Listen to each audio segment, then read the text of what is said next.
તો ચેપ્ટર વિદ્યુત ચુંબકીય પ્રેરણ આ એક ઘટના છે અને આની અંદર આપણે ભણ્યા સૌપ્રથમ ચુંબકીય ફ્લક્સ.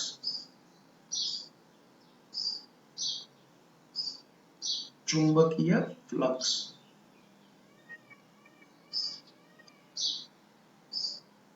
બરાબર છે. તો જેમ પહેલા ચેપ્ટરમાં આવે છે વિદ્યુત ફ્લક્સ, એમ અહીંયા ચુંબકીય ફ્લક્સ છે. તો વ્યાખ્યા એવી છે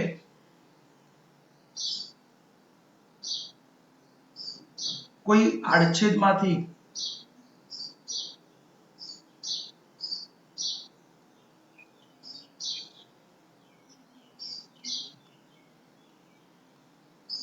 જેનું ક્ષેત્રફળ આપણે લઈએ, કોઈ આડછેદમાંથી પસાર થતી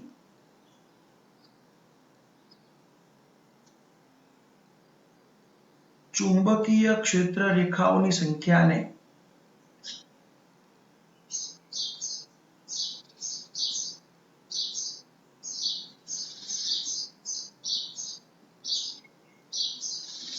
તે આડછેદ માટે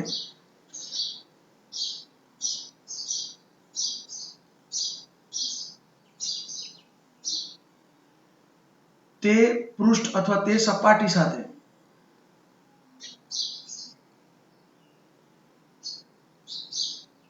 સંકળાતું ચુંબકીય ફ્લક્સ કહે છે.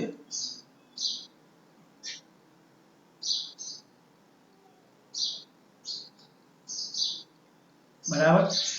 કોઈ આડછેદમાંથી પસાર થતી ચુંબકીય ક્ષેત્ર રેખાઓની સંખ્યાને તે આડછેદ માટે તે પૃષ્ઠ સાથે સંકળાયેલું અથવા સંકળાતું ચુંબકીય ફ્લક્સ કહે છે. એટલે આ એક ભૌતિક રાશિ છે. એ ભૌતિક રાશિ કેવી રીતે કામ કરશે આ ચેપ્ટરમાં એ જોતા જઈએ. આપણે એક આડછેદ લઈ લઈએ. બરાબર. આડછેદ કાલ્પનિક પણ હોય અને વાસ્તવિક પણ હોય, પરંતુ એમાંથી ચુંબકીય ક્ષેત્ર રેખાઓ જતી હોય. ચુંબકીય ક્ષેત્ર રેખાઓ તમે વિદ્યુત પ્રવાહની ચુંબકીય અસરોમાં ભણ્યા હશો અથવા ભણશો. બરાબર. એની ચુંબકીય ક્ષેત્ર રેખાઓ આપણે અહીંયા લઈશું. તો માનો કે કોઈ ચુંબકીય ક્ષેત્ર રેખા હું આ રીતે દોરું છું, આ પૃષ્ઠ સાથે, અને ચુંબકીય ક્ષેત્ર રેખાના લીધે ચુંબકીય ક્ષેત્ર દર્શાવવા માટે આપણે બી સદિશ બતાવીશું. બરાબર. અને આ પૃષ્ઠ છે એનો ક્ષેત્રફળ સદિશ સપાટીને લંબ રૂપે બતાવીશું આ રીતે અહીંયા. તો આ બનશે ખૂણો થીટા. બરાબર છે. તો અહીંયા આ જે પૃષ્ઠ રહ્યું એનું ક્ષેત્રફળ એ લઈ લઈશું. ટોપિક એવો છે અહીંયા કે ચુંબકીય ફ્લક્સ મતલબ કે પૃષ્ઠ, આ પૃષ્ઠ જે છે તો પૃષ્ઠ સાથે સંકળાતું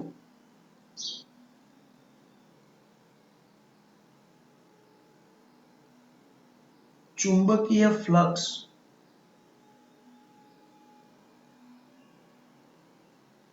નીચે મુજબ અપાય. તેનો સિમ્બોલ છે ફાઈ અને બી લખો સબ બી. ફાઈ સબ બી એટલે કે ચુંબકીય ફ્લક્સ. કેમ કે ફાઈ ઈ કરીને લખો તો વિદ્યુત ફ્લક્સ થાય. તો આ ચુંબકીય ફ્લક્સ એને કહેવાય છે બી સદિશ ડોટ એ સદિશ. કેમ કે બી સદિશ ભૌતિક રાશિ, ચુંબકીય ક્ષેત્ર સદિશ ભૌતિક રાશિ, ક્ષેત્રફળ પણ સદિશ ભૌતિક રાશિ, બંનેનો ડોટ ગુણાકાર થાય ત્યારે આ અદિશ ભૌતિક રાશિ મળે. એટલે ચુંબકીય ફ્લક્સ અદિશ ભૌતિક રાશિ છે. બરાબર. એટલે કે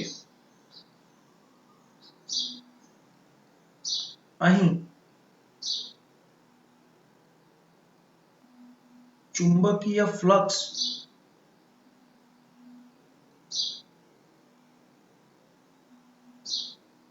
ફાઈ બી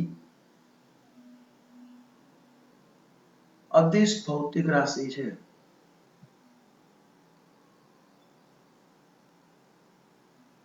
વિદ્યુત ફ્લક્સ પણ અદિશ ભૌતિક રાશિ, આ પણ એક અદિશ ભૌતિક રાશિ.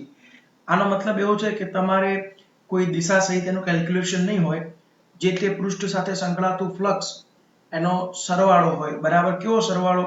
તો પૃષ્ઠમાંથી મતલબ કે બહાર આવતા તમામ ફ્લક્સોનો સરવાળો થાય, બરાબર, અને અંદર પ્રવેશતા ફ્લક્સનો એ બહાર નીકળતા ફ્લક્સમાંથી બાદબાકી થાય. અથવા એવું કે બહાર અને અંદર પ્રવેશતું ફ્લક્સ આ બંનેનો તફાવત લેવામાં આવે. ધીમે ધીમે ડિટેલ જોઈએ આપણે. તો phi b બરાબર b સદિશ ડોટ a સદિશ, તો અહીંયા શું લખાશે? ડોટ હટાઈએ તો ba cos theta, ba cos theta, જ્યાં થીટા એ b સદિશ અને a સદિશ વચ્ચેનો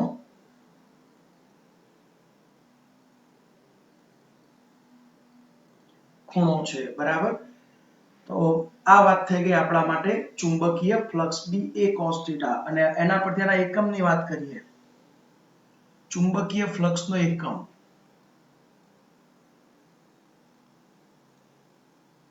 ચુંબકીય ફ્લક્સનો એકમ, તો phi બરાબર b નો એકમ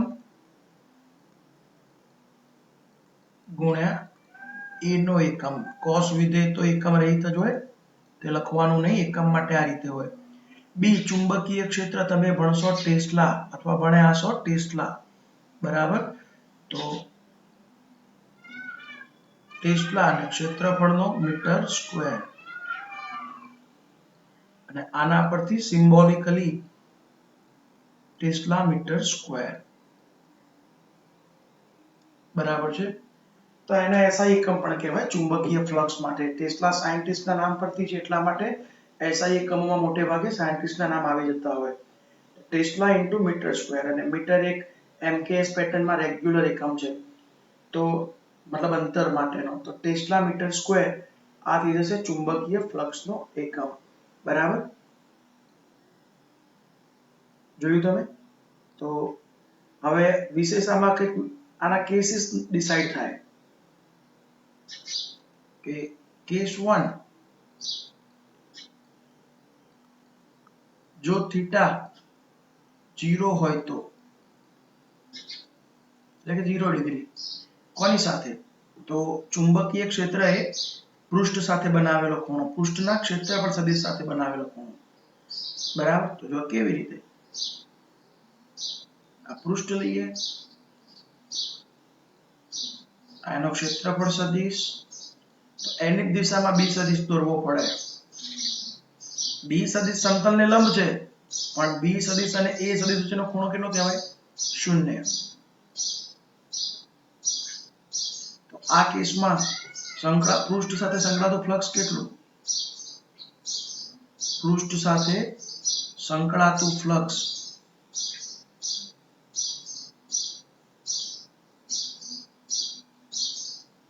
phi બરાબર ba cos 0, cos 0 1 થઈ જશે. તો મહત્તમ ફ્લક્સ મતલબ cos વિધેય 0 અને 1 વચ્ચે મહત્તમ અને ન્યૂનતમ થયા કરતું હોય, એટલા માટે મતલબ ધન કિંમતની વાત કરીએ તો cos ના ધન કિંમતની વાત કરીએ તો cos વિધેય 0 મૂલ્યથી લઈને 1 મૂલ્ય વચ્ચે મહત્તમ થાય. તો cos 0 1 થઈ ગયું, તો મહત્તમ સંખ્યા ગુણાય b અને a જોડે, તો એ વખતે ફ્લક્સ મળશે, મહત્તમ મળશે. આ રીતે તમે વિદ્યુત ક્ષેત્રનો ટોપિક પણ સમજી શકો. બરાબર, પછી કેસ 2,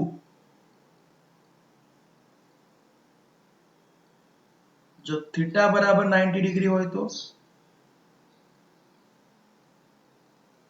અરેન્જમેન્ટ કેવી રીતે? જુઓ કે પૃષ્ઠ, હું ખાલી પૃષ્ઠને ચેન્જ કરું, ચુંબકીય ક્ષેત્ર બી ચેન્જ કરાય, પણ બે વચ્ચેનો મારો ખૂણો 90 બતાવો છે, તો માનો કે પૃષ્ઠ આ રીતે દોરું, અને આ પૃષ્ઠનો ક્ષેત્રફળ સદિશ લંબ રૂપે આ રીતે દોર્યો. મેં તમને કહેલું જ છે કે સપાટીનો ક્ષેત્રફળ સદિશ હંમેશા સપાટીને લંબ રૂપે બહારની તરફ ખુલે. હવે અહીંયા તો બંને બાજુ ખુલ્લું છે એટલે ગમે તે બાજુ તમે સદિશને ખોલી શકો, બરાબર. પણ બંધ આકૃતિ હોય તો ક્ષેત્રફળ સદિશ હંમેશા બહારની તરફ જ ખુલે.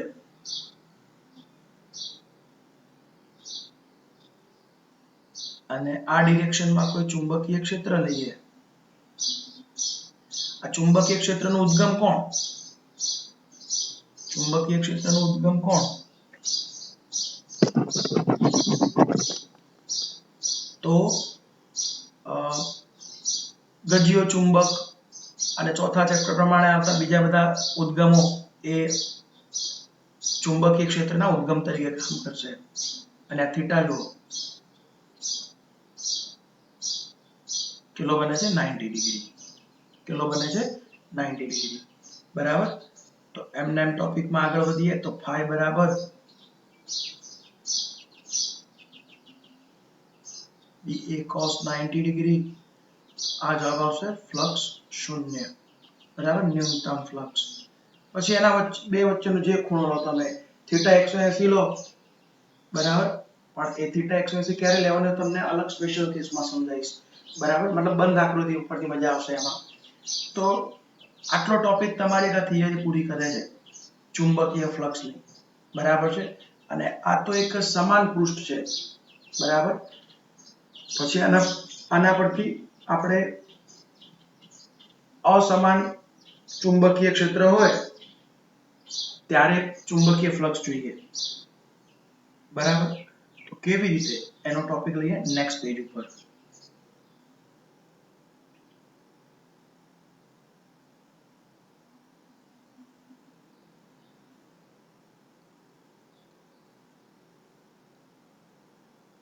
અસમાન ચુંબકીય ક્ષેત્ર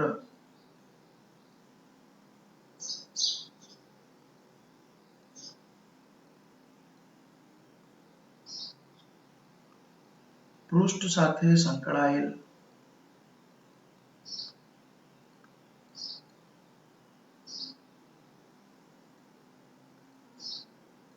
ચુંબકીય ફ્લક્સ. હવે સમાન અને અસમાન ચુંબકીય ક્ષેત્ર કેવું? તો પહેલા ચેપ્ટરમાં મેં વિદ્યુત ક્ષેત્ર માટે વાત કરેલી જ છે. કેવી?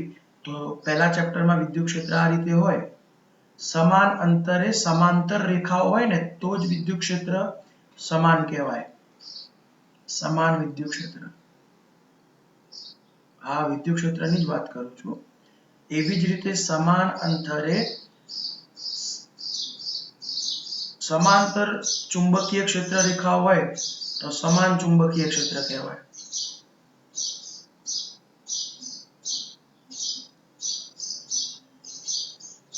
બરાબર. પણ માની લો કે આ રીતનો સોર્સ હોય, ઉદ્ગમ હોય વિદ્યુત ક્ષેત્રમાં, આ ટાઈપનો ઉદ્ગમ કોણ આપે? તો બિંદુઓ ત્રિજ્વારે નજીકના વિસ્તારમાં. તો આ કેવું કહેવાય? અસમાન વિદ્યુત ક્ષેત્ર કહેવાય.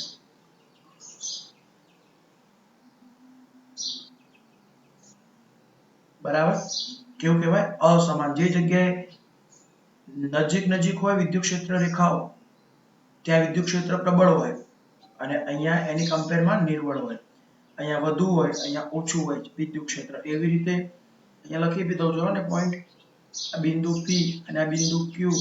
તો અહીંયા P બિંદુ આગળનું વિદ્યુત ક્ષેત્ર જે છે Q બિંદુ કરતા વધુ હોય, બરાબર. એવી રીતે ચુંબકીય ક્ષેત્ર પણ એ રીતનું હોય, બરાબર. તો આ પ્રકારની ચુંબકીય ક્ષેત્ર રેખાઓ ક્યાં હોય? તો ગજ્ય ચુંબકની નજીકના વિસ્તારમાં, બરાબર. સોલેનોઇડના સેજ ક્રોસમાં. એ બધું થોડું એ ચેપ્ટરમાં વધારે ડિટેલમાં ભણશો. આ ઉદ્ગમ જે છે એ ચુંબકીય ક્ષેત્રનો હોય, મતલબ કે આ વિદ્યુત ક્ષેત્ર મેં લખેલું છે એવી રીતે બી સદિશ હોય. તો આ પણ કેવું છે? અસમાન ચુંબકીય ક્ષેત્ર. અસમાન ચુંબકીય ક્ષેત્ર, બરાબર. તો આમાં પણ એ વસ્તુ સાચી જ છે કે આ P બિંદુ ને Q બિંદુ હોય, બરાબર. તો P બિંદુ આગળનું ચુંબકીય ક્ષેત્ર એ Q બિંદુ આગળના ચુંબકીય ક્ષેત્ર કરતા વધારે છે, બરાબર. તો અસમાન ચુંબકીય ક્ષેત્રનો સ્ત્રોત હોય તો ત્યાં કોઈ પૃષ્ઠ હોય તો એ પૃષ્ઠ સાથે સંકળાતું ફ્લક્સ કેવી રીતે લખી શકાય? તો જોઈએ આપણે. તો અહીંયા ડિટેલ લઈએ, આકૃતિ દોરીએ કે માની લો કે આ એક અસમાન ચુંબકીય ક્ષેત્ર દોર્યું આ રીતે.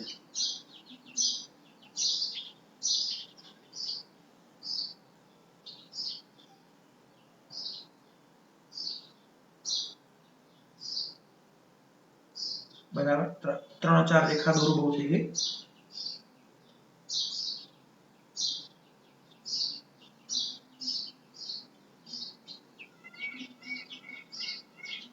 બરાબર, આ ઉદ્ગમ છે બી સદિશ, મતલબ કે ચુંબકીય ક્ષેત્ર રેખાઓ છે.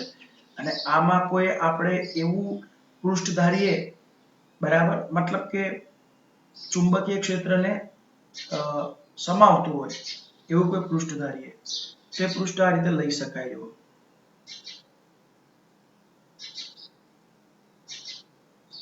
ગમે તેવું કાલ્પનિક પૃષ્ઠ એક લઈ શકાય આવું. બરાબર, તો આ કાલ્પનિક પૃષ્ઠ જે રહ્યું એ પણ તમે જો કે એનો બી આમ ક્ષેત્રફળ બધું કેવું છે, અનિયમિત દેખાય છે. મતલબ કે ગણી તો શકાય પણ આપણે સીધી રીતે કોઈ સૂત્ર ના વાપરી શકીએ. તો આની સાથે સંકળાયેલું ફ્લક્સ કેવી રીતે શોધાય? આ પૃષ્ઠ સાથે. તો આની અંદર નાના નાના આપણે ખંડ ધારવા પડે. બરાબર, તો એક ખંડ દોરી શકાય આ રીતે કે અહીંયા સૂક્ષ્મ ક્ષેત્રફળ ખંડ ધારો. બરાબર, એનું ક્ષેત્રફળ મૂલ્ય કેટલું છે નથી ખબર, પણ એનો ક્ષેત્રફળ સદિશ આ રીતે ખુલે, dA સદિશ. બરાબર, આ B1 સદિશ. અહીંયા કંઈક અસમાન છે એટલે બધી જગ્યાએ અસર અલગ અલગ હોય. આ dA1 સદિશ. પછી બીજો નાનો ટુકડો વિચારવો પડે, સૂક્ષ્મ ખંડોમાં વિભાજિત કરવું પડે. કોને? તો આ મોટા પૃષ્ઠને, અસમાન પૃષ્ઠને. બરાબર, આ રીતે.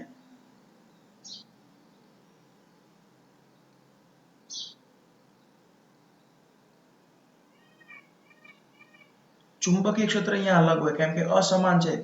દરેક જગ્યાએ ચુંબકીય ક્ષેત્ર અલગ હશે. અહીંયા કંઈક હશે θ1, અહીંયા હશે θ2. બરાબર, અને એવી જ રીતે હું અહીંયા લખી શકું કે આ કોઈ સદિશ હશે DAN સદિશ.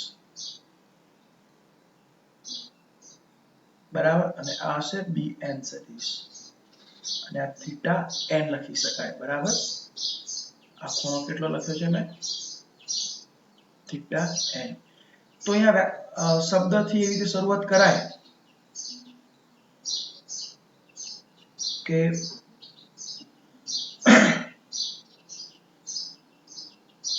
આકૃતિમાં દર્શાવેલ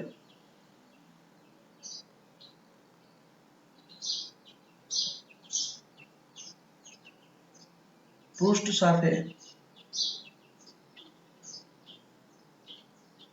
અસમાન ચુંબકીય ક્ષેત્ર સંકળાયેલું છે.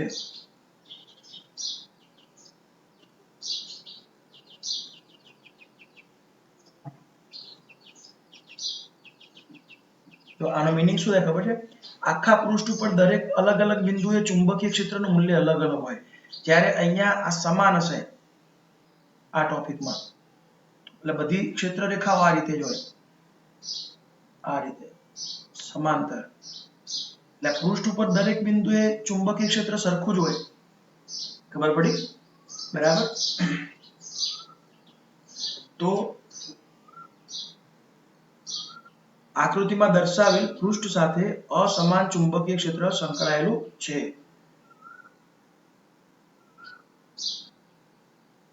પૃષ્ઠ પર સૂક્ષ્મ ક્ષેત્રફળ ખંડ ધારતા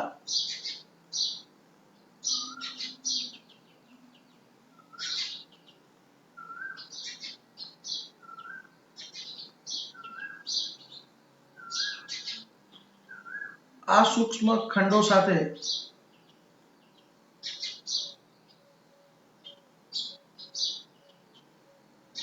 સંકળાતું સ્વતંત્ર ફ્લક્સ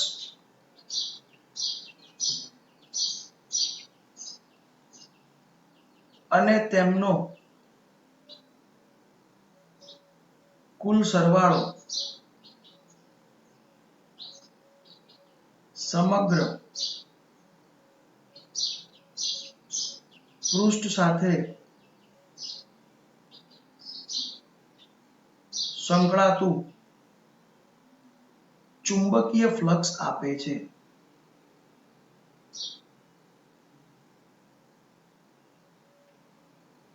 બરાબર. તો શું છે કે તમે જો અખંડ 1 અખંડ 2 એવા n સુધીના તો કેવી રીતે લખી શકાય? જો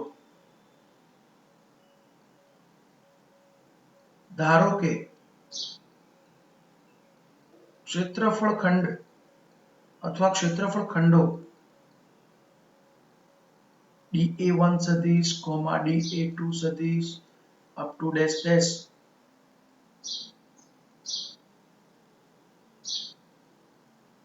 DAN સદિશ છે. તેમની સાથે સંકળાતું ચુંબકીય ક્ષેત્ર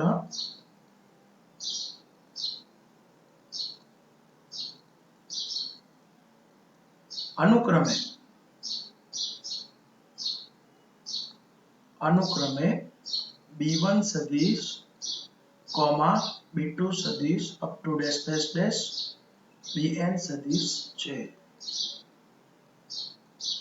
પછી કે આ ખંડો જે રહે તો સ્વતંત્ર ફ્લક્સ ગણીએ. આ ક્ષેત્રફળ ખંડો સાથે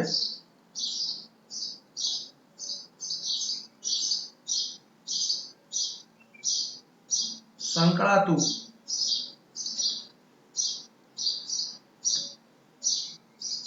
સ્વતંત્ર ચુંબકીય ફ્લક્સ, હવે ફ્લક્સ બોલું છું, ચુંબકીય ફ્લક્સ અનુક્રમે B1 સદિશ ડોટ DA1 સદિશ, B2 સદિશ ડોટ DA2 સદિશ up to dash dash dash BN સદિશ ડોટ DAN સદિશ વડે આપી શકાય. બરાબર. તો હવે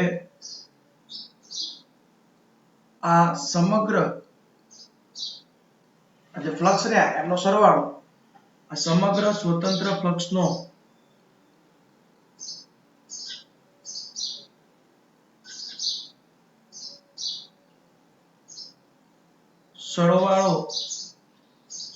સરવાળો એટલે સમગ્ર પૃષ્ઠ સાથે સંકળાતું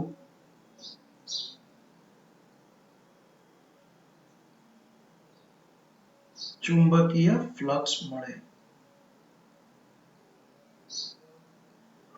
તો phi બરાબર B1 ડોટ DA1 સદિશ પ્લસ B2 ડોટ DA2 સદિશ plus dash dash dash BN dot DAN સદિશ. બરાબર. તો और એને ગાણિતિક રીતે લખી શકાય.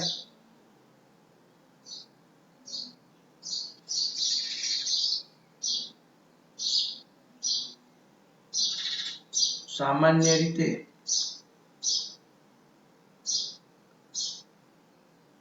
phi બરાબર આ બધાનો સરવાળો જે છે એ સંકલનમાં લઈ લેવા. સંકલન D સદિશ ડોટ DA સદિશ, B સદિશ ડોટ DA સદિશ એટલે એવા સૂક્ષ્મ ખંડોનો સરવાળો એટલે સંકલન. તો જ્યારે આ મૂળભૂત સૂત્ર કહેવાય ફ્લક્સનું, ચુંબકીય ફ્લક્સનું આ મૂળભૂત સૂત્ર કહેવાય. પેલું મૂળભૂત સૂત્ર ના કહેવાય. B સદિશ ડોટ A સદિશ એ મૂળભૂત સૂત્ર નથી. એ એક ચોક્કસ ભાગ સાથે સંકળાયેલું, મતલબ કે વેલ નોન એરિયા હોય, ચોક્કસ ક્ષેત્રફળ દેખાતું હોય, ચોક્કસ ચુંબકીય ક્ષેત્ર હોય, ચોક્કસ ખૂણો હોય અને એક જ વાર ગણવાનું હોય તો આટલો જ ભાગ છે. તો એટલે અનિયમિત પરનો ટોપિક હોય. બરાબર છે. તો હું તમને એ મેથડ તો શીખવાડીશ જ કે ક્વેશ્ચનમાં ક્યારે તમારે સંકલન વાળું સૂત્ર વાપરવું ને ક્યારે પેલું સાદું સૂત્ર વાપરવું. હું તમને સમજાવીશ કે તમે જો આ પૃષ્ઠ સાથે સંકળાતું ચુંબકીય ક્ષેત્ર અચળ છે, મતલબ કે સમાન છે. જો સમાન હોય તો તમે આ સૂત્રનો સીધે સીધો ઉપયોગ કરી શકો ba cos θ નો. બરાબર, ba cos θ નો. તમને b સમગ્ર પૃષ્ઠ ઉપર અચળ દેખાય, ક્ષેત્રફળની વેલ્યુ કંઈક હોય તો થીટા જ જોવાનો રહે b અને a વચ્ચે, કેમ કે દરેક જગ્યાએ b અને a વચ્ચેનો ખૂણો સરખો જ બને. પછી જ્યારે પૃષ્ઠ આ રીતે હશે, બરાબર, અથવા પૃષ્ઠ કરતા ચુંબકીય ઉદ્ગમ, ચુંબકીય ક્ષેત્રનું ઉદ્ગમ એવું હશે કે પૃષ્ઠ સાથે સંકળાતું ચુંબકીય ક્ષેત્ર પૃષ્ઠ પરના દરેક બિંદુએ અલગ અલગ હોય, ત્યારે એ પૃષ્ઠ સાથે સંકળાતું ફ્લક્સ આવા સંકલનના નિયમથી શોધી શકાય. બરાબર છે. તો આ ડિટેલ થઈ આપણા માટે ચુંબકીય ફ્લક્સની. બરાબર છે. તો હવે તો આપણો ટોપિક એક ચુંબકીય ફ્લક્સ આ ચેપ્ટરમાં માસ્ટર બ્લાસ્ટર ટોપિક ગણાય. મેઇન વસ્તુ આ જ છે અને આના આધારે કરેલા પ્રયોગો છે. બરાબર, મતલબ આને ઉપયોગમાં લઈને કરેલા પ્રયોગો છે. પ્રયોગ કરનાર છે ફેરાડે અને હેનરી. બરાબર છે. તો એમના પ્રયોગો વિશે જાણવા જઈએ. બરાબર છે. એ પ્રયોગ સ્ટાર્ટ કરું, લગભગ પૂરો થઈ જશે મારે અહીંયા.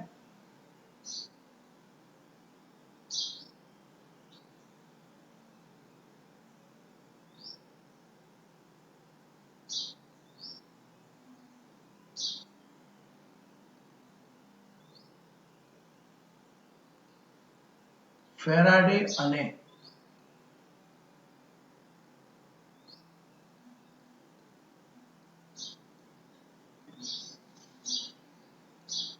ઘણા બધા પ્રયોગ છે, એમાંથી એક આ પ્રયોગ સમજાવું છું. ફેરાડે અને હેનરીનો પ્રયોગ અથવા ફેરેડે. બરાબર છે. તો કેપેસિટરનો એકમ ફેરાડ બોલાય. આ ફેરા એટલે ફેરાડેના નામ પરથી ફેરાડ બોલાય. બરાબર, અને હેનરીનો પ્રયોગ. તો કેવો પ્રયોગ છે જોઈએ જુઓ.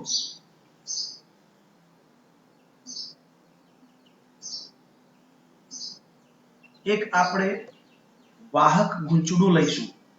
બરાબર, વાહક ગૂંચળું જે છે એને આપણે આ રીતે બતાવીએ. એમાં કંઈક આટાઓ લઈએ.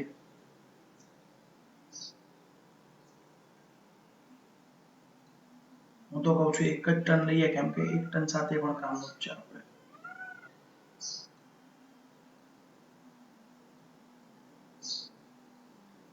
કમ્પ્લીટ ગૂંચળું જ છે અને 3 ડાયમેન્શનમાં છે, એટલે આ રીતે દેખાય છે. એ સાઈડમાંથી જુઓ તો કમ્પ્લીટ સર્કલ છે. બરાબર, સહેજ એ રીતને બતાવી દો, વાંધો નહીં.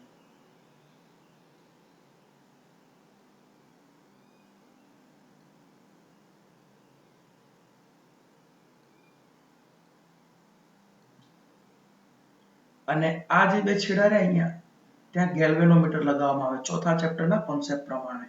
મતલબ ગેલ્વેનોમીટર ચોથા ચેપ્ટરનો કોન્સેપ્ટ છે, ટોપિક નહીં.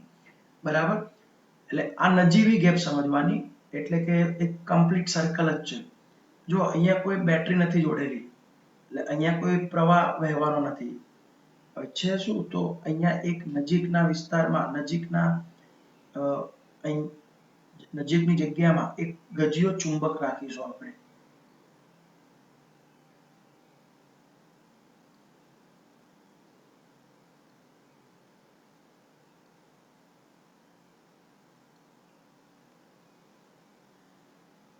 બરાબર, તો તમને ગજિયા ચુંબકમાં ચુંબકીય ક્ષેત્ર રેખાઓની દિશા ખબર હોવી જોઈએ.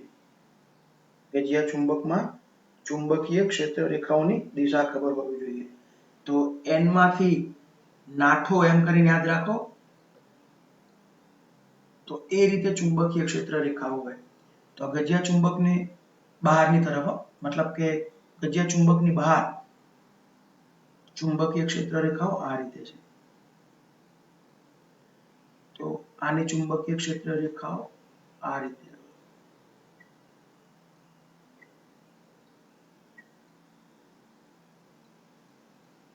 એરો તો બતાવવાનો છે.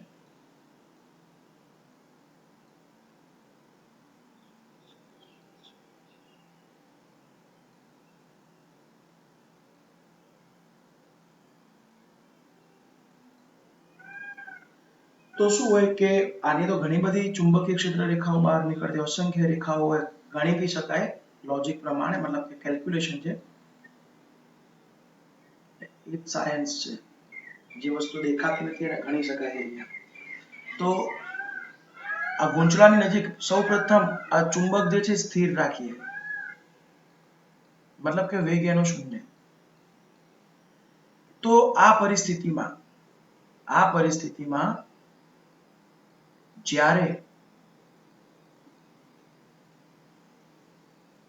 આકૃતિમાં દર્શાવ્યા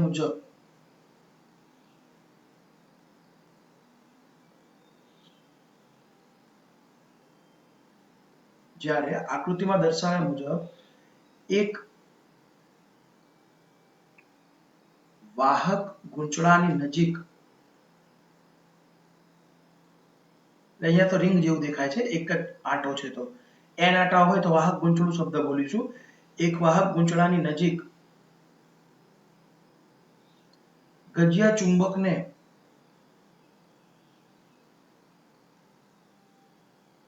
સ્થિર રાખતા તેની ચુંબકીય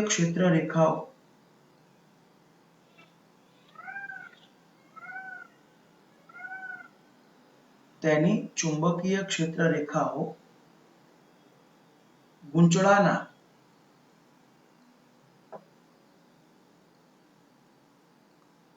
આડછેદના ક્ષેત્રફળમાંથી પસાર થાય છે. ચુંબકીય ક્ષેત્ર રેખાઓ ગૂંચળાના આડછેદના ક્ષેત્રફળમાંથી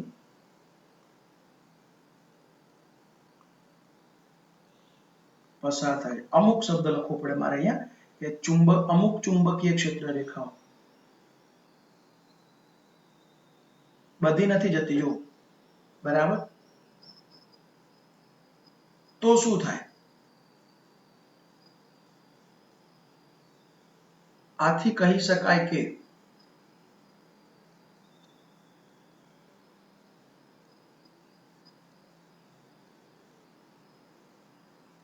ગૂંચળા સાથે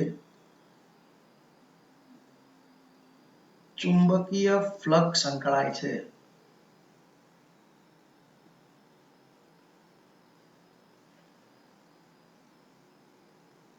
શું કહી શકાશે? ચુંબકીય ફ્લક્સ સંકળાય છે.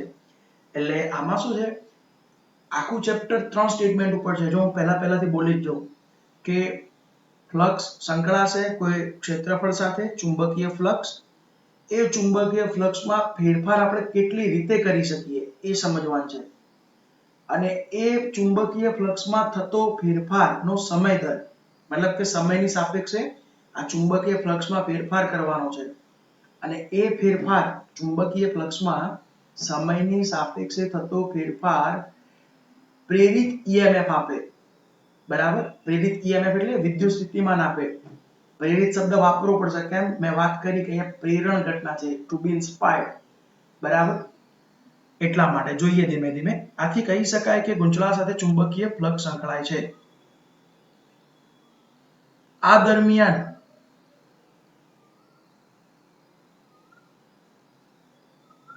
ગેલ્વેનોમીટર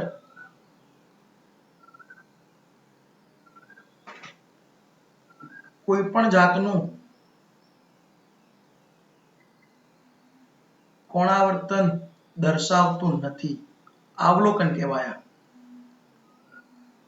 એ લોકોએ પ્રયોગ કર્યો, ગજિયા ચુંબકને સ્થિર રાખ્યું. ગજિયા ચુંબકને સ્થિર રાખ્યું તો ચલો ભાઈ પૃષ્ઠ સાથે, મતલબ કે પેલી રિંગ સાથે ચુંબકીય ક્ષેત્ર રેખાઓ તો આકૃતિમાં દેખાય પ્રમાણે સંકળાશે, એમાંથી પસાર થશે. તો ટોપિક પ્રમાણે ગૂંચળા સાથે ચુંબકીય ફ્લક્સ સંકળાયેલું કહેવાય. બરાબર. અને ફ્લક્સ તો સંકળાયું, પણ બીજું અવલોકન શું મળ્યું કે ગેલ્વેનોમીટરમાં કોઈ પણ જાતનું એમને કોણાવર્તન જોવા મળ્યું નહીં. પછીનો ક્રમ શું છે? ઘટનાક્રમ. બરાબર. હવે ગજિયા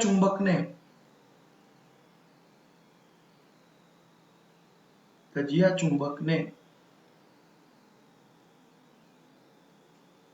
ગૂંચળા તરફ ગતિ કરાવતા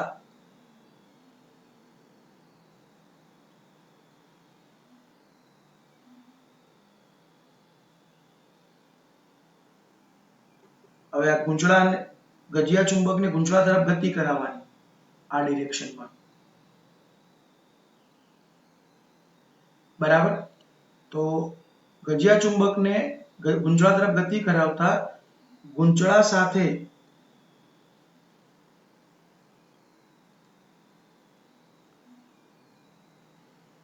સંકળાતા ફ્લક્સમાં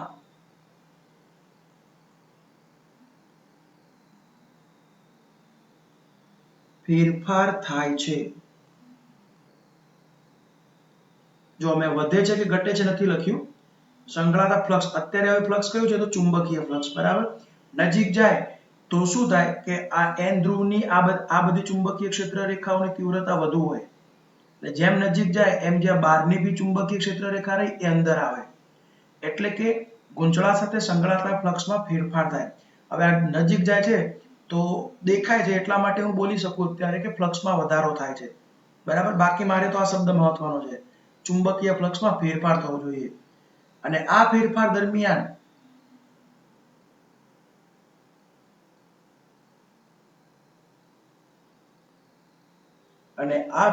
દરમિયાન ગેલ્વેનોમીટર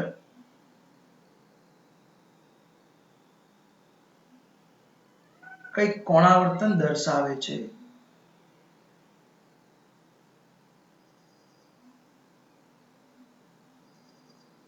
જે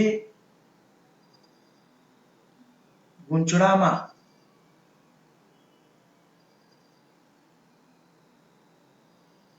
પ્રેરિત EMF નું મૂલ્ય દર્શાવે છે.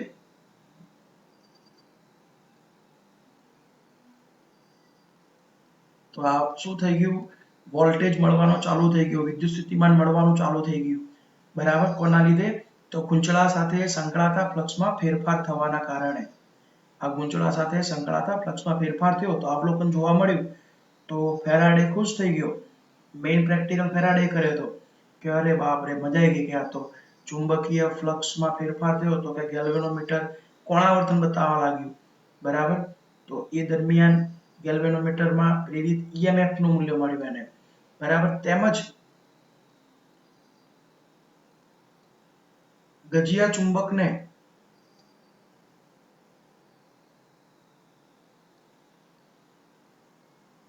ગુંચળાથી દૂર ગતિ કરાવતા, એટલે કે પહેલાથી વિરુદ્ધ દિશામાં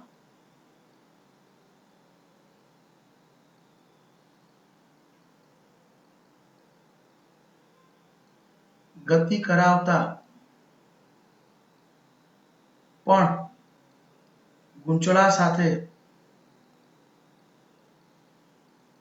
સંકળાતા ફ્લક્સમાં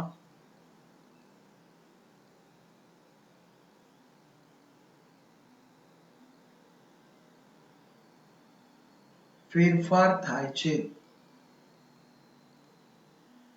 એટલે શું છે કે આનાથી હવે ચુંબક નજીક ગયું હોય તાર ગુંચળા નજીક તો આમ દૂર લઈ જાઓ તો પણ શું થવાનું, આ ગુંચળું હોય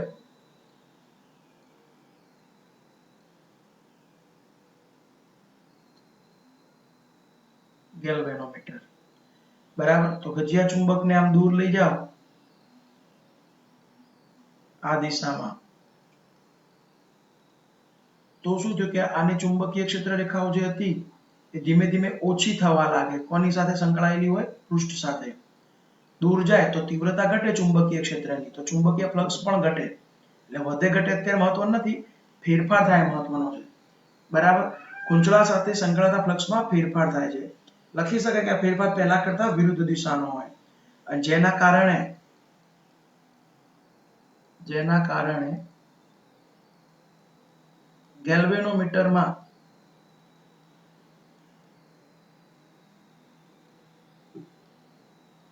વિરુદ્ધ દિશામાં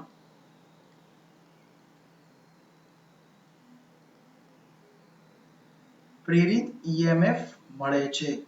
હવે પ્રેરિત EMF વિરુદ્ધ દિશા એટલે કે આ કેસમાં જો ગેલ્વેનોમીટરનો આ છેડો ધન બન્યો અને આ છેડો ઋણ બન્યો હોય તો વિરુદ્ધ દિશામાં ઉલટાઈ જાય કે ગેલ્વેનોમીટરનો જે છેડો ધન હતો એ ઋણ બની જાય અને આ જે ઋણ હતો એ ધન બની જાય તો છેડાઓ ઉલટાઈ જશે. પ્રેરિત EMF આ રીતે નિશાની બદલી કાઢે. બરાબર. તો આની ડિટેલ મળી કે ફ્લક્સમાં ફેરફાર થવાથી પ્રેરિત EMF મળે છે અને છેવટે ફેરાડેનો જે કંઈ બી નિયમ હતો અથવા ફેરાડે જે સ્ટેટમેન્ટ કીધું અહીંયા વિધાન, બરાબર, એ વિધાન લખીએ.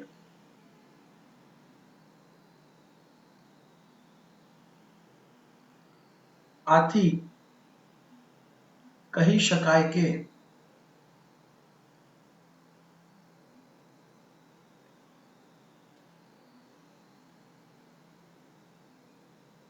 ગૂંચળામાં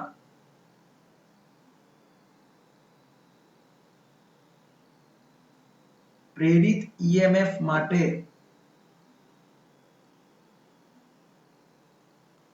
ગૂંચળા સાથે સંકળાયેલ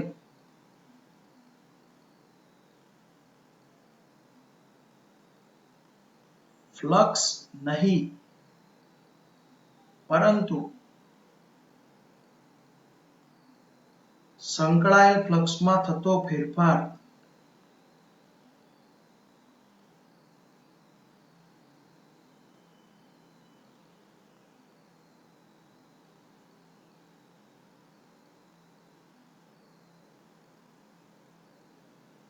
આથી કહી શકાય કે ગૂંચળામાં પ્રેરિત EMF માટે ગૂંચળા સાથે સંકળાયેલ ફ્લક્સ નહીં પરંતુ સંકળાયેલા ફ્લક્સમાં થતા ફેરફારનો સમય દર જવાબદાર છે.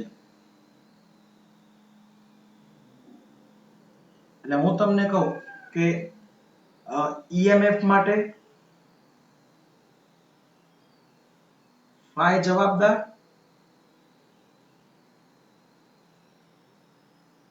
તો ના. બરાબર.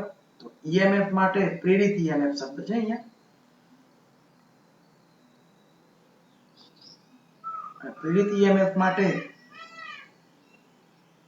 d∅dt જવાબદાર.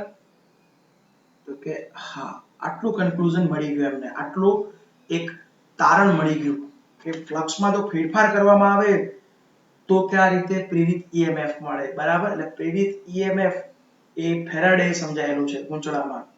બરાબર. બાકીની ડિટેલ આપણે નેક્સ્ટ લેક્ચરમાં જોઈએ.